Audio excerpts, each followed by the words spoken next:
saying, we just played an 80-minute game, let's just throw all the cards down and try to even it up. If that happens, then it happens. If it doesn't, then 3-1 for LPL. Who knows? I mean, it sucks to lose, and it sucks even more to lose slowly, right, after a long game. That's true. No Zoe, no Ornn, no surprises.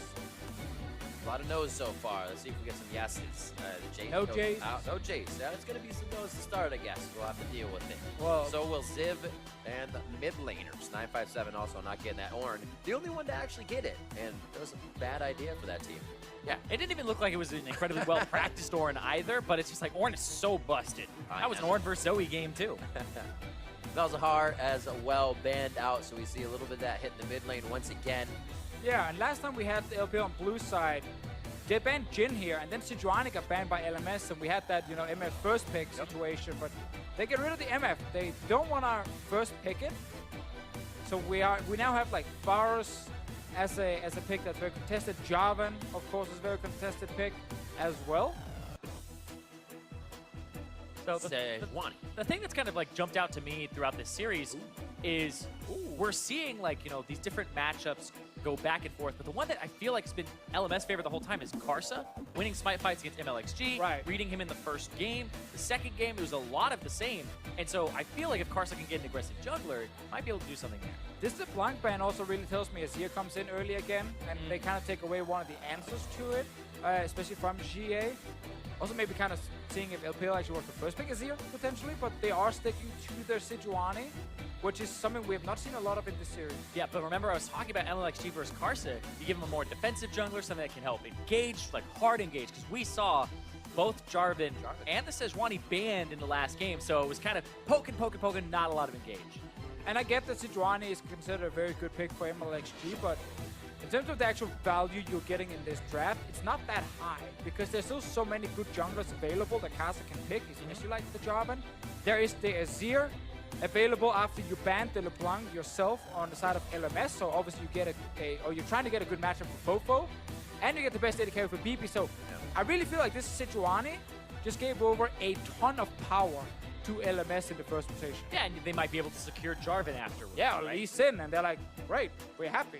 It sounds really good, but now this is the thing. They're going to pick the Gnar early, so the LMS, do you want to pick Annie in this spot? Oh, Ziv's Annie was not great. Oh, but then you have your Jarvan banned away, so you might pick Jarvan here and then have Annie banned. Yeah, I think I would be okay with that, and then just end up maybe playing a tank top lane against the Gnar, and just be a bit stronger for team fights, because again, the Annie pick was not great from Ziv's side, so I really like the Jarvan here, and I think if they do that, they have 3 of the best picks in the current meta locked in. And you also haven't even seen Maokai hitting that ban list, so if you are thinking, oh, we will need a tank in the end if we take X, that's usually there throughout this series so far. Bans, however, for Phase 2, and starting with the side of LMS. Also, like, you have Jarvan against Varus now. Like, you can literally ruin Uzi's life in the mid to late game. That means you probably ban Tahm Kench unless you're going to pick it, so that he can't save him. Could be a choice, yeah, definitely. Tahm Kench obviously is Tahm Kench is great against Sejuani on one side, so LMS maybe want to play it. But as you said, like, it can be used to save Uzi as well. I like the Kassadin ban here against GA because it pairs incredibly well with the Sejuani, with the passive level 6. So easy to gank for that lane. You ban Ryze as well. If you are LMS, that has been one of the other picks we see against, or not against Azir specifically, but just we see it in the meta quite a lot. Yeah. I'm unsure because I feel like the Tahm Kench ban, unless you're picking it, should come through because I feel like keeping Uzi safe is just so valuable. The one thing is though with Tahm Kench is he can't get out of the Jarvan ulti himself, so while he does spit the guy out over. Yeah, he can definitely try for that one, but then you can just kill the Tahm Kench. They are going to ban the Tahm Kench away. Make sure that Uzi doesn't have that protection. Because they're probably picking their top laner here to counter the Gnar. And Annie may be left up, and they might just go for that. I mean, they might go for the Annie. It seems pretty clear right now that LMS did not value it as such a high priority. It's still there, of course. I still think Maokai is fine. And, well, LPL agrees to get rid of the Maokai. There is the Mao taken out. They cut the tree down. We're still looking for supports on either side. Saw a little bit of love from that Leona earlier, as I was going to say, and they may actually go ahead and lock that one back in, giving themselves some more surefire initiation. So Gives the time Kench ban even more value. yeah, now Thresh for Mako is what I would think would come through. Thresh and Alistar are actually both fine here, but the Thresh gives you a lot of picking power, and it gives you an ability to keep Uzi safe later. Lantern could definitely be valuable. Braum and Alistar are two other big tanks. Taric is actually something that is valuable against hard engage as well, but we've not seen it that much during this tournament, just a few times. Yeah, I like the Thresh here because you can stop both the J4 and the Leona engage if you're on point, and it gives you a way to also engage yourself. So I feel all around it gives you a lot of versatility in that bottom lane. And there's the Rise we mentioned earlier, so... Oh, actually, no. Maybe they want to change it up. Syndra instead. I miss Syndra. I feel like... You miss Syndra? I do. I mean, I always liked her. I watched Syndra. Interesting. So Talia, actually, a lot of people stopped playing Talia after she got changes to her mana costs because rushing Merc Treads wasn't that great and you had to go Lost Chapter early. Oh, that's your cannon, maybe. We're seeing here. And yes, please, please, because it's so good into Gnar. Lock it in. Thinking about it. Annie's also in his mind. He's like, should I go Annie It's instead? past 5. They're doing it. Oh, They're doing and it. Past 5 seconds. Yeah, let's go. I love the Kennen pick so much. As we get into the game and we see what he's got going for him, I'll talk more about it, but I'm excited about this. They have a lot of initiation. Kennen can definitely get on target if he wants to, whether that's hit from Karsa or Sword Art. But what are we looking for the LPL here? Kind of a similar composition, but they are giving themselves some initiation. Well, there is, of course, a lot of roaming potential from Talia, but I think there's a lot of risk in this LPL draft. Like, looking at Leona and Jarvan on the side of LMS, that's a lot of tools to kill Varus and Talia during this game. And Thresh in itself, yes, he can lantern out one guy, but that's hard if you're already getting chain CC. Then you're not getting out. And actually what teams can do, especially in the early game, is you can kill the Thresh. He's not that tanky. If you want to camp the bottom lane, you just go for him instead of the Varus. Yeah, and we think about GA, the way that he was playing in the LPL, go to the bottom lane, help out Mystic, right? It was a bottom lane centric team, and I want to see them try to do that here. They have so much CC, so much pick, and the roaming of the Talia can set that up as the LPL are looking at match point to take the All-Stars Dream Team Championship. And they are about to be on the Rift. We'll have to see what Runes Reforged they have chosen, as we also get that Kennen in the game. And you said you'll talk about that one. We'll make sure to hit the top lane matchup in general. But it's also been, as we move down one slot, MLXG and Karsa, very big in the early game, whether they have been focusing that top lane or giving it to BB and Sword Art in the bottom. We'll have to see which way it switches up here for Game 4 of the Dream Team All-Star Final matchup. And it looks like he has it. Ziv with the unsealed spellbook. So the reason I love this so much, you don't always take it to swap the summoner spells. Usually like a mid lane Malzahar, you'll swap it like once. This with the Kennen, the reduction of the cooldown of both your flash and your TP later, that's what Kennen wants to do. Flash ulti as AP Kennen. This also gives you ignite for lane pressure. And then the other thing on top of it that really helps it work is, remember when you have these new trees like sorcery, when you take it, it gives you adaptive AD and AP. So adaptive is whichever of the stat you have more of, it will give you more of. And Kennen will start with Doran's Blade. That gives you adaptive AD, so you have about 75 attack damage for the first few levels. Then after you've done like all of your harassing and trying to all in with Ignite and auto attack them down, you back, you buy AP, and then it swaps all of that AD from the sorcery tree into AP, so you get this burst of AP when you have your Hextech Gunblade, or I guess your Revolver. So you end up with swapping it over. So Kennen gets a lot of benefit from Unsealed Spellbook with a sorcery tree. Interesting, messing with your kind of laner's resistances. Yeah, I really like that a lot. We saw it in the Kespa Cup as well with like Misfortune, where they would buy like a Frost Fang on support, and then they'd buy a Serrated Dirk after they were done harassing with E and go for Q-Poke. So using the adaptive parts is something where I think from a design perspective, you were looking more for, this will help both people, but there are some champions that can utilize and swap over. Very interesting. You also decide to actually pull for Karsa down the bottom lane to see if maybe you can reach the top side even faster. Obviously with Ziv and this Kennen has everything you're highlighting right there. Zareen should give him a very strong laning phase where he can try and be a bully, and that's what you normally see with Kennen against Gnar. Typically then, if you are pushing early game as a Kennen, you need some backup for yourself, otherwise you could get early ganked. Yeah, and that's the thing, is it can really kind of rain on your parade, and then you might have to swap to TP a little earlier than you want. But BB's already taking so much damage. Getting in with those autos, making sure Mako gets his flay hit, passes damage on. And a nice piercing arrow coming in from Uzi. They'll keep it right up to the turret, but also kind of slow it down. Try to get another bit of a wave stacked up here to give a harass to LMS. And we do now see Kasa already on top side. Again, he had that Leisha blue buff we highlighted. He's doing the Rift Scuttle at the moment, and it just makes it very easy for Ziv to just be a bully and just play super aggressive, knowing his jungler is nearby. Yeah, but this will also give Karsa information that MLXG is near bottom. He can infer that from the camps that are taken here. And also the fact that, you know, saw 957 get to lane a little bit later. Big bot for MLXG. Says, I'll be here if you see me needing assistance. But junglers are actually opposite sides of the map for really the first time. We won't see them gaining a counter or jungle gank before that level 3. Yeah, and again, both teams kind of know because on the LPL side, you knew that BB and Sword Art were pulling the blue buff. Right. And you're like, okay, so he's probably going to go blue, red, and be on top side. You're kind of calling that for your team. And the same thing you highlight the Force Arena with, of course, MLXG on the bottom side. So no early ganks being pulled off just yet, but that's fine if you're Ziv. You don't need ganks. You just need to play 1v1. And you could probably solo kill once you start getting more ranks into, I believe the W is what you usually like to max first. But if you're really good at Kennen, and you just land those Qs with no follow-up, then that might be what we see him max. So keep an eye on that as he hits 4. It looks like it is Q for him. So yeah, he's just looking for the Q follow-up after his stun. The bot lane setup, though, is kind of wacky right now with Ezreal and Leona.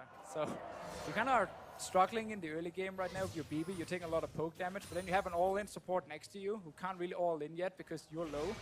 It gives an interesting dynamic for them, but if Sword Art can actually all-in onto someone like Uzi, then Leona's early game is super good. Like a lot of base armor, she got 20 added when the new runes came into the game. Her W got buffed as well, 5 more armor on that one. And of course with Aftershock, even more tankiness and damage. So she's actually really strong if she can finally connect onto the enemy AD carry. Yeah, but I like that Mako is just standing on top of Uzi, babysitting him. He's just making sure that he'll be able to play whenever comes up. Yep. It is the tough part. It usually becomes a thing where you can actually get in your AD's way. They're like, all right, stop, I get it. You're helping me. You're in my way, though. But he's staying just behind him, ready to walk up front. Or like you said, that Zenith Blade play. So what Sword Art can do is be a little bit annoying and move up and use the E where he, on purpose, will actually miss it just to the side, just to see if there's instantly a flare reaction happening from Mako. Ooh. One after the other. Lose all lane pressure for a moment just to test him, but they don't have pressure at all in the first place, so. MLXG, though, trying to affect mid. Talia actually back here, so. Like a little bit of pressure. He's kind of taunting. Why would he taunt like that? He flashed. Flash blown there by Fofo as he thought he was just going to be able to walk away from the situation. Yeah. Interesting. Got caught there. I mean, that's a worth gank where your player is back. Now he's going to get a better back timer and maybe even freeze here because the minion wave is pushing towards him. So much follow-up damage. You can see BB's health bar on the bottom right of the screen, and basically, lanes can get like that. You either are full health and farming, or you're farming from no health, and you continuously stay there. Yeah, he's constantly throwing out Qs like, give me a health potion. Like, he's just hoping for one. He's going to back now, though, get his tier right on point. Talk more also about the Kennen top lane. You already highlighted the spellbook. The rest, in terms of his runes, currently in this game here, he has perfect timing, obviously, as you can see with the Hourglass. Then he has Futures Market. Ooh. Try and make sure on his first few back, he can really get a lot of value right there. Interesting. And then also running, in this game here at least, with Cosmic Insight, so a bit more CDR. And interestingly enough, Ultimate Hat from Sorcerer as the second tree, so it is truly all about the ultis, flash ulti in, and try and be as strong as possible. Yep. Flash ulti. Oh. No follow. Like, BB's like, no, my minions are in the turret. I don't really want to fight right now. Let's not do anything. Still Ignite and flashes up for the bot lanes. It's an exhaust on the side of Mako. So you guys, your point's being proven even more that Sword Art has wanted to just go in this lane, probably, but BB rather, take too much damage from the poke. And lucky for him in this matchup, it's tier to tier is how it usually will start with the Varus. But the Varus does have a little more in terms of offense with the long swords that Uzi has picked up. It's not like the guy's rushing straight at dirt, first item like the Misfortune. So little easier for the Ezreal. But it is a little bit unfair that Varus can shoot his E past the minions and actually hit you, and your Mystic Shot will always just hit the first minion instead. You also get slowed down, so you can't dodge the combat that flies, and there's just more poke. Right now for Uzi, you can see land quite a few of these straight on to BB, and you gotta utilize that advantage as Varus, because later on in the game, your value is not as high as an Ezreal's, because you will have to deal with Jarvan and Leona trying to kill you in every single fight, and it makes it very hard to auto-attack as a Varus, and that's why his early game is so important. And if BB can just keep his tower alive and try and like get as much farm as possible, then he's actually doing his job. That's kind of what it is right now, 68 to 49. You gotta think, what and how much does BB have to dodge in this lane? Is it a hook? Is it a flay? Is it a piercing arrow? And there, they consider that fight very well, coming up just a bit in the advantage of HP. But CA finding his way down to the bot side, ultimate ready. 6. Weaves a wall that could be very poor here for the LMS. Sword Art is the focus. Will he be able to flash from the wall? Oh, the hook back over. He says, you aren't going anywhere. And now Fofo trying to see what he can do. Not close enough for an Emperor's Divide. That flash was blown in lane versus MLXG's game. Both top laners had used teleport to get back to lane, so they couldn't affect this bottom fight. And that was just a superior roam from Xie. And like I was saying at the start, this is a Taliyah that wants to roam, and the way he was playing in the LPL with Mystic, bottom lane focus, that's what I want to see here. And in his second tree in this game here, it's domination. He has Relentless Hunter, so he gets more out of combat movement speed if he gets some takedowns. He just got the first one in this game. That's very important for him. Let's see how he did it here. He's going to move so quickly. Taliyah with the passive up against walls, worked ground, and then down on top of it, right here. Sword Art, kind of beat it, bro. And then BB with the E over. MLXG not quite hitting him, but look at that. The flash blown from Sword Art right into the hook. Yeah, worst feeling ever. He tried to get behind the minion so the hook would land, but he was just not fast enough. The booty got caught, and he died. Mako, you gotta get that it up. booty with you, otherwise you die. I always forget. No, always leave it forget. behind. Oh well, next time, there's always another. Last time, Mako gets it this one. Sword Art gonna be looking to keep himself very safe now as the bot lane actually towards mid. All summoners down for them, so they do have to kind of take a breath, farm it up, get themselves back into a good position. Yeah, we got double Moby Boots early on from the supports. No one rushing Sidestone this game here, so we should see a lot of roaming from them. Sword Art will struggle to get out of lane just because Uzi will keep pushing in against BB, so oftentimes you're just stuck under that tower and you're waiting for the second Taliyah roam, and it doesn't feel good. I think they found a bit of the formula here. Winning that bottom side of the map, putting their mid laner on a roaming champion, because they've had pressure in multiple games against BB, and with this matchup where they have superior wave clear and poke, using it early, you can see that CS advantage already coming through. Yeah, keep getting some damage on turrets, wait for next big ulti, and then you can make the exact same play we just saw before here. 957's TP is on cooldown right now, but it will be up fairly soon, and then he just saves it. And he's ready to join as well. His Mako looks very, very close to hitting, and BB has to continuously skirt around just to get his farm in. As I said, also looking for the piercing arrows. But on the bot side isn't the only aggression. Mid is also about to find Well, the thing is, Fofo has to try and keep GA in lane and maybe get some vision of this area. But this is now LPL territory, and they caught Karsa. Wham! Glacial Prison locks him up. Can Karsa get it? Oh!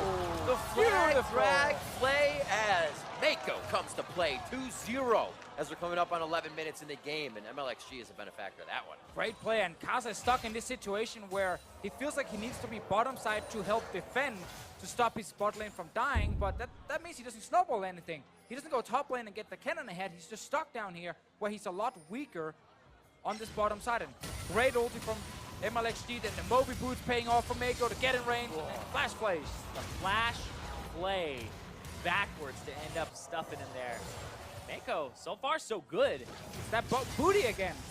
Not getting out. That's a big hit. Those hooks are going to hit. Sword Art trying to walk through the box. BB but that may be the box that BB goes down. Oh, he switched to Chain of Corruption, hitting its target. Uzi with the snipe there, not with the ability that you would expect, though. I figured it was going to be a move forward auto. Focused on Sword Art and over the shoulder, hook shot, takes out BB. So we're just going to try to hold this. And hey, you can see both Uzi and Mako are like, what are you doing? Stop that. Well, Karsa's on the way, he's baiting. A little more defense from the W. I don't know if it's going to be enough, though. Mako to first start taking the turret. Like no, it goes to Uzi. They have to be very careful. And that potion that Sword Art just chugged keeps him alive. First trying to hold the wave, maybe for his AD carried, and secondly, yeah, it would have been a good bait. It would have been a good bait. Could have been a good one. They have a control ward in the brush, but right there, another play from Mako. Missing the ult right after. Oh, sucks for Sword Art right here. The fact you can't get in with your E, then you miss your ult as well, and ulti takes down BB. That's not something I see very often. No, being sniped with the Chain of Corruption is the final killing blow. Almost never. Now you know not to do it to somebody because it'll fizzle. Yeah. Don't hit the guy that's going to die. Mako pretty much played that as well as he could. Aside from the hook going a little wide, the box coming down for the slow, the exhaust at the right time, and look at this. MLXG on the Sejuani already able to affect the lanes a little bit better than the previous game. Picking up the pace. 3-0. That's something that doesn't feel good either. Ziv's been like, I'm farming great, we're doing okay, I'm only a few behind. Oh wait, no, I don't own this lane anymore at all. Wait a minute. So the map is being heavily affected. Mako on point. The one at the turret, a little bit easier to read because Sword Art's going to want it. That was in the middle of the lane. He is on point. This is what Mako fans have been looking for, right? That thresh, that pick that he is known for a lot of the times. Right there, every single time. I feel like he's standing around top of Uzi, the Flay stopping almost every single engage with Sword Art. And meanwhile, up top lane, the Gnar is not really losing this lane because AP Cannon obviously can't bully as hard as the old AD Cannon we used to see. So at the moment, LPL are doing well in every single lane. Yeah, 957 played it really safe, and Ziv never got to even use Ignite. Swapped it over to TP before he even got a chance to all He's using it right now, bot lane. And there it is. Far behind, Lantern over to the right side. He actually cancels that on Fountain, so we'll be able to get back to lane. It is so beautiful to watch a support just protect his AD carry like this. Like Flays, the Lantern here, using the Moby Boots to get further away. Like just great knowledge from Mako. In the fog, trying to stun lock and get Karsa there. Oh, I don't know if Ziv wants that. He jumps off early. Wow, I don't like he gets out of this one alive. They drop Karsa, and they want more. They say, put down the Weaver's wall so we can weave a few more kills. The LPL. The pick after the pick after the pick. The constant CC chains are coming through, and they are making this bottom lane's lives miserable. This is exactly what you need as an LPL fan after that 80-minute game. A strong early game performance where they're snowballing. MLXG gets caught at first, but after all the CC, he just gets out, throws the ulti back, swag move. That was like Talia seismic shove to finish off Karsa. And then as the Leona's flashed away, Chain of Corruption #2 for the game comes out. LPL on fire out of the gates here. 5 kills in 15 minutes. And now don't slow down. No, don't slow down. 5,000 gold lead. You just killed that bot lane tower. Get Uzi in a new lane where you can kill another turret or take down an early Drake. Just do something to keep pushing the pace. Wild card, no breaks. And you actually see they're going mid. Mako he might be able to pull himself back. Mako's still pretty tanky, but not enough under the turret. Uzi's in a bad spot. This is a chase from Sword Art, but the team calls him off as they don't want to fully go for the fight. I'm not even mad. Oh, they didn't fully call him off. They get the solar flare down. Very nicely done. And CA moves a little too far forward. Now you can be even happier.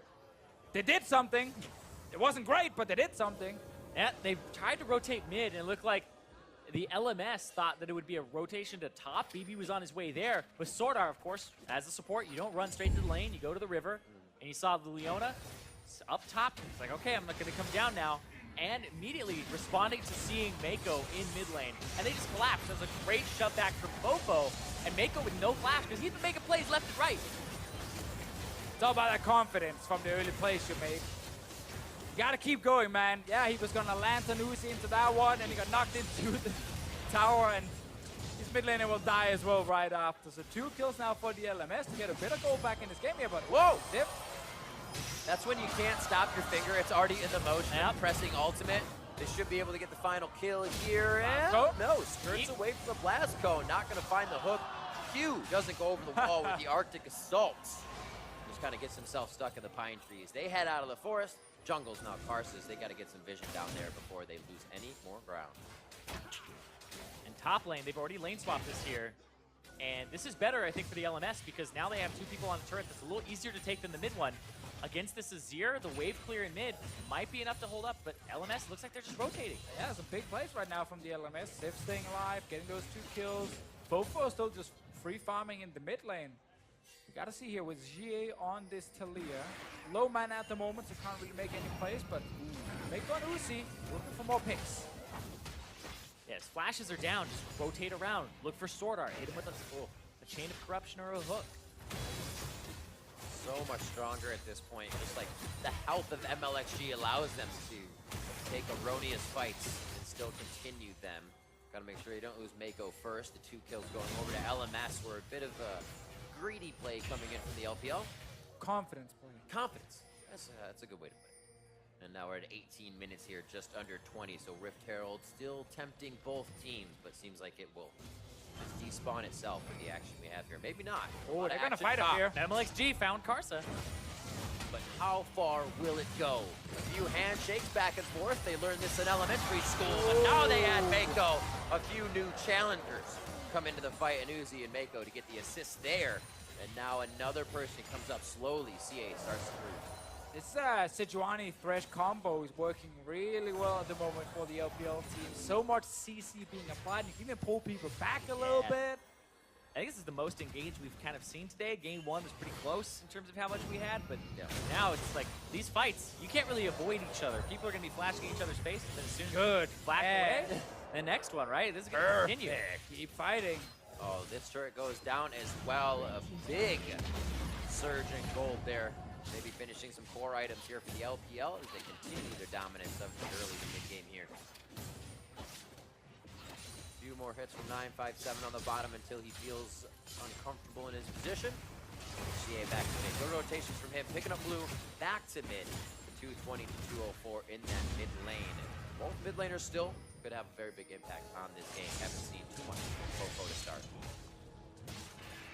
Yeah, Fofo, so looks like he has the 2 penetration items, and it looks like both him and Ziv do. So they're trying to pop those squishy members who don't have any MR, right? We don't have the Merc Treads on GA. We don't have Uzi with any MR either.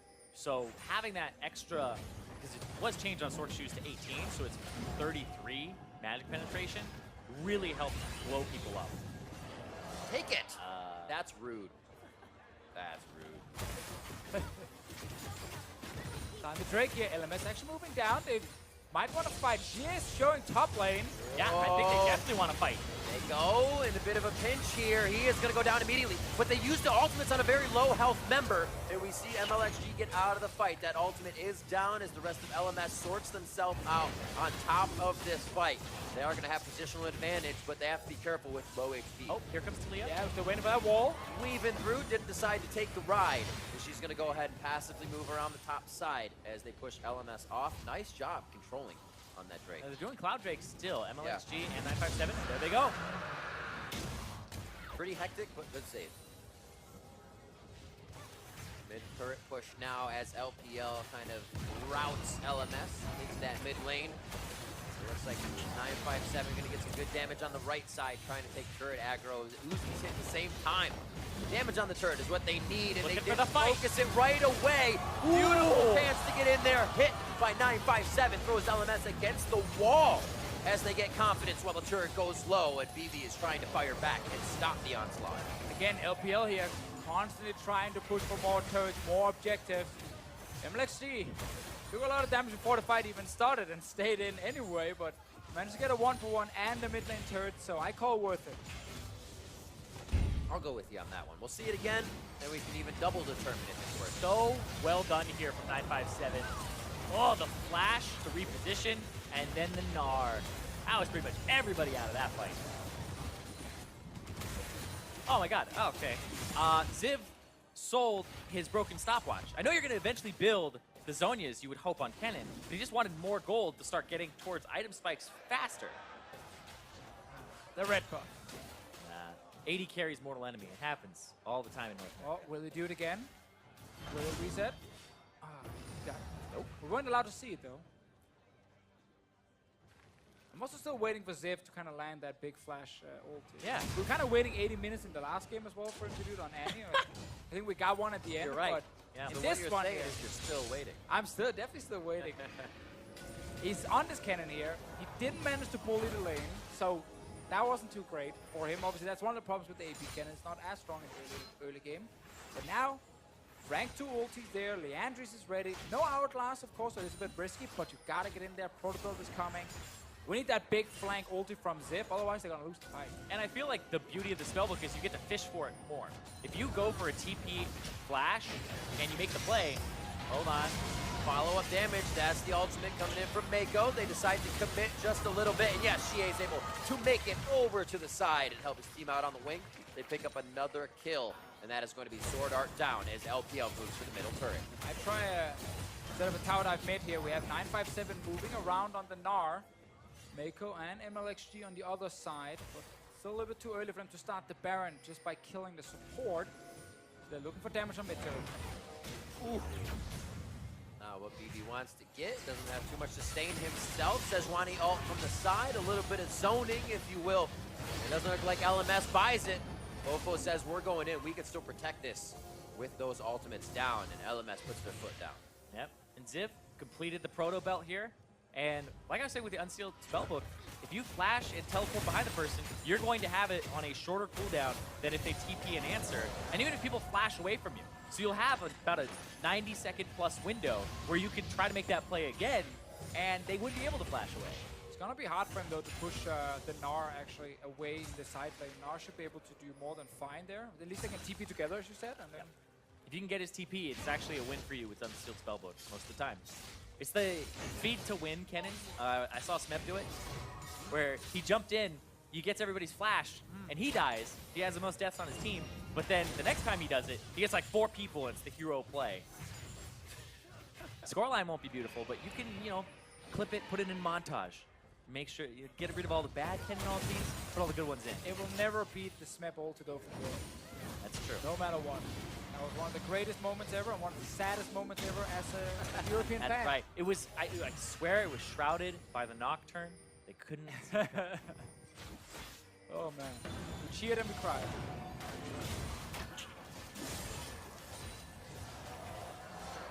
Ziv and 957 as he turns Mega Gnar. Back down to just a tiny, cute little fuzzy Gnar. Heads to the jungle, make sure he has a little bit of security in that vision system he's putting down, as well as why not try to deny a blue. Might be Ziv's Q. Fight for this one. Little cheeky things happening right now, and that was a good cheeky one for Ziv. Well, now that everyone is taking the game so serious, like, we need to see the LPL actually be much cleaner around Baron.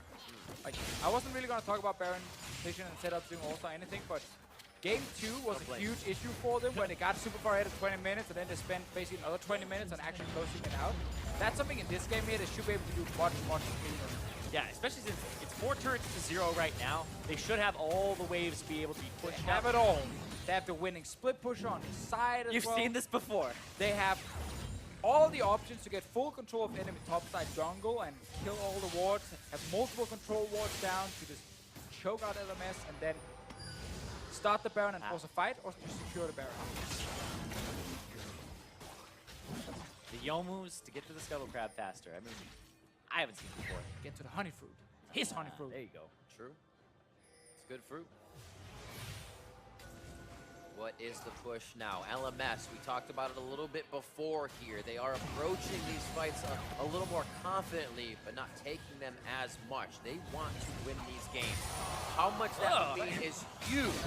As BB charges up the flash, he gets out of the Glacial Prison just in time. Zip's gonna go down to the bot side though as 957 drops him basically solo. But the finishing touches from CA. And it was all a distraction around the Baron right It's a there. ruse. MLXG went in with their crazy engage because everything was happening bot lane when they secured the kill, but it does mean they can't actually use the kill at the moment. Mountain They will. Break. Starman probably would have gotten it anyway, but they will get it now without anyone trying to fight them, and then they can go back after to take down that Baron. Yeah, at least it's something they start pushing the game forward a little bit more with that kill. We'll see I like here. the kill a lot. Ziv, I think he initiated this, right? Yeah, he did. He goes for the stun, but then 957 is transforming, and then Ziv, you see, that's the Oak Crab Protobelt, where you're just like, I made a mistake, and he has to try and get out. That was blue buff transfer as well. He still had that from earlier, so CA picked himself up with blue buff for the mid lane. He's roaming himself himself around. Actually, he's heading towards top, so it looks like they will start to initiate that split push about 40 minutes sooner. The LPL team forgot to get some control wards on the way out, so now they can't kill all these red wards from the LMS. At least not easily, and that means LMS will have enough vision around Baron to see if anything is happening. So, we go back to the bottom lane when 957 is trying to beat a big hero. Split push is working for like one of the first times in the series. Has he been the best performing player doing All-Star? At least in the 5v5. He's up there at least. Yeah, he is up there for sure. Bringing out like the Annie for the first time, Which was really good. That is true. Versatility, His Gnar's been spot on. Yeah. role play. Yeah, Fofo's up there, Karsa, Levi. Right. Of course. But I mean, we're seeing a lot of people in this game so far do quite well. I think even Uzi having a really good start for himself. Now he's got a whole bunch of Absolutely. items. And I mean, winning this, the championship for Uzi, he's got 2, hold on. Oh. You know, I almost said MLXG too, and I cursed him about thinking about it. Because his play against LCK was fantastic, but here he gets cut out by LMS. Oh, this is like his 4th time? Yeah. It feels like game 2 all over again now, where there is this lead for the LPL and they're going for Oh, fight. the Karsa. Karsa low. He is going to get burned down. The Leandres continues to shred away at his HP bar, and the True Shot Barrage comes through, just kind of passing wind over LPL. They feel comfortable to stay. 10-5 here. They're ready to trade. Yeah, and look at where the kills are, at least I mean the deaths are for the LMS. It's on the people who would be walking forward, and the same for the LPL, right? Yep. People who have to walk forward and even place wards, you're getting caught out, you're getting picked. It's like 5 deaths for Karsa, 3 there for Sword Art. These guys who have to engage, everybody else is in the back line. They're waiting until a good engage lands. Sure, a good friend MLXG needs to be close to his support so he can get Lantern out in case the enemy's in there, but obviously got knocked further back by the Azir, so it was a little nugget. Nice. Whoa!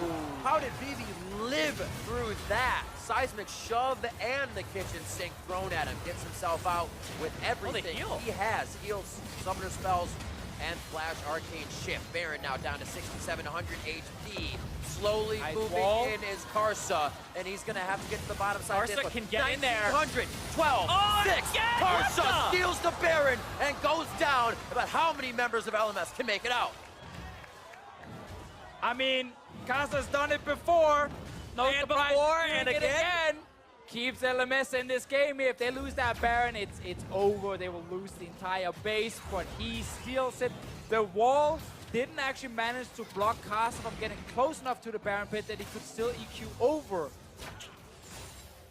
That would have been detrimental. 957 still had a minion wave on the bot side turret. Instant Baron for him would have been perfectly good. That stopped so much. And if we get a replay, we have to see where Mako was positioned because it's also Yeah. his job to flay the Here, Jarvan again. when he's trying to jump in. So he's standing at the front. That's the first pick. That's great. They almost kill BB. He stays alive. Starting the Baron here is also perfectly fine because they have the Talia wall. They have multiple members in the Baron pit. There's no AD carry. But let's see here. Mako is 50% HP. And the wall here does not block Kasa from getting to the Baron pit. And Mako Oh, is he's not even close. He's not even looking at it. not even looking at him. He tries to hook him in the air, but just stand there Still and hooked. play. Just stand there and play the guy when he's about to jump over. Even if hooked over that wall, he would have just been smiting on the way through his flag and drag. So interesting choice to play. And Karsa comes up very big for the team. We'll see how they react to this. They still look to be defending a bit. As the minions start to push up, though, they'll get a little more advantage on the match. And I thought this was the game where MLXG was going to start getting, you know, his revenge for over Carson for this whole series, where Carson's been on top. Carson got picked early in the jungle by the Sejuani ultimate. Carson's been feeding a little bit, 1-6, and then that happens. And it just seems like Carson's won almost every smite fight in the series, at least the 3 that I can remember. The most important thing for John. Yeah. Smiting. I mean, That's how you determine if they're good enough. exactly. Karsa lost the last game, went in, got the smite on the Baron, and he was still all smiles. Like, I did my job. It's always the tricky thing as a jungler with their smites. People are trying to steal there because so much of it is also luck. When it's like... Nah. When it is a 50-50, technically, it should never be. Because you can also coordinate with your team when you are actually, you know, just like nuking down the Baron, and then you can time the smite. But randomly, this guy slides in, he gets it, and skill, luck, both things matter. A little bit of both. Big CEA in that mid lane. We see him top side, rather. 6-1 and 2. 350 CS to 313. Fofo is probably going to go up soon as they are forced to clear these waves getting pushed in right now with their Baron, which sounds odd. There are only 45 seconds of that left. But really, that was a kind of a pause button for LPL that LMS was able to create by stealing that with Carson. Yeah, and it allows them to hit some item spikes. This Azir now has the Void Staff. The Kennen also has the Void Staff. There's so much penetration on this team that you're seeing Uzi saying, all right, gotta get them off. And in the mid lane, this guy is incredibly squishy now. GA, though, does have the Rylai's for a little bit more HP. But yeah, if you can get on top of him with these two mages that have a lot of penetration, might be able to obliterate a whole team. Still waiting for that Kennen flash. Yeah, I'm waiting for the ult. I've seen like one. Is ultimate hat even close to stacked? All right, Zip, rank 3 now. 3 AP items completed. TP. He's sitting in base right now. Is there any wards behind he can TP on? There is one down there near the Drake. Just pinged it. That's where you got. That's where you got to hustle. Right. Yeah. There we go. All right, from the backside, is the fight too early? Flayed out. Uzi's dead immediately. Karso with his eyes on Here the he prize. comes. Mako going down. Ziv is in the fight, and he says, hey, CA. He goes down. And there it is, Irene. Smile across your face and the LPL. It was just a Kennen TP and flash. It's not like sorry, until LMS. Feldo held him there. The LMS. But yes, the LMS comes out on top. He did it! He finally did it. Went in, Got to kill. and he got a broken stopwatch again now. There we go. All right, yeah. But LMS, that's going to give them a turret after the fact that Karsa stole that Baron. Now they'll get some structures back. Yeah, it's been some big plays right here from the LMS to get back in this game. They're trying to even out the goal This score might be as well. two. I mean, they're going to get another turret in the bottom, and that's for sure. Cloud break Baron. on the retreat. Baron still pays off in the end. Very, I mean, he still yeah, gave the goal. enough time to stave off. And, like you said, get those core items. 176. I believe the Baron power play actually counts the gold you get for killing the Baron as well. Ooh, we're going to get another fight here. MLXG, he wants to go for it. 957 is on the way with Mininar, though. All right. They'd have to stall for quite a while before you actually have. Yeah, Bash Brothers Yeah. initiation here. They're going to lose about half of their HP, which is interesting because it still looks like they could initiate the fight, but choose not to. LMS very prepared in these skirmishes. This is the push away so you can get the Cloud Drake and occupy that space. Right. Kind of that vacuum of power. But yeah, Uzi hit right on the head with the ultimate there, and Mako still even gets the flay, and Uzi flashes, but then just, if you want that Varus dead with this composition, hey, he's gonna die. I love how Zip comes in and it looks great with the flash roll. I'm not even sure he needed the flash right Exactly. there. He was kind of like, oh, this one guy. But anyway, he just wanted to do it. He wanted to show he could do it, and he did. Uzi, though, for the next few fights, there should be a QSS coming in soon to avoid that kind of Leona ult from happening. He literally has it now after that. There we go. Uzi picks it up, realizing he needs it to stay alive. Should be better for the next fight. And now there's no flash engage from Zip just yet. A few more minutes. We'll see here, it's actually 86 seconds on it. It's a 210-second cooldown flash and teleport total. He also has Cosmic Insight in there, so it's a 3-minute and 30-second summoner spell as opposed to 5. So that gives him a 90-second window to work with when he has the advantage. They want to gank 957. He's Mega not. Nars comes right out of the flag and drag. He's going to go ahead and 1v1 on the other side as CA gets dropped in the jungle. Ziv going to keep himself alive with a quick lightning rush at the end. But that's Fofo picking up 2 kills, and they got the flash out of 957. And GA. The crazy comeback is happening right now. It starts with the Baron steal into a one-team fight, and now in the side lane, the LPL team thought they could actually gank Ziv. No. Not today, and you can see they backed immediately. Time to go to Baron.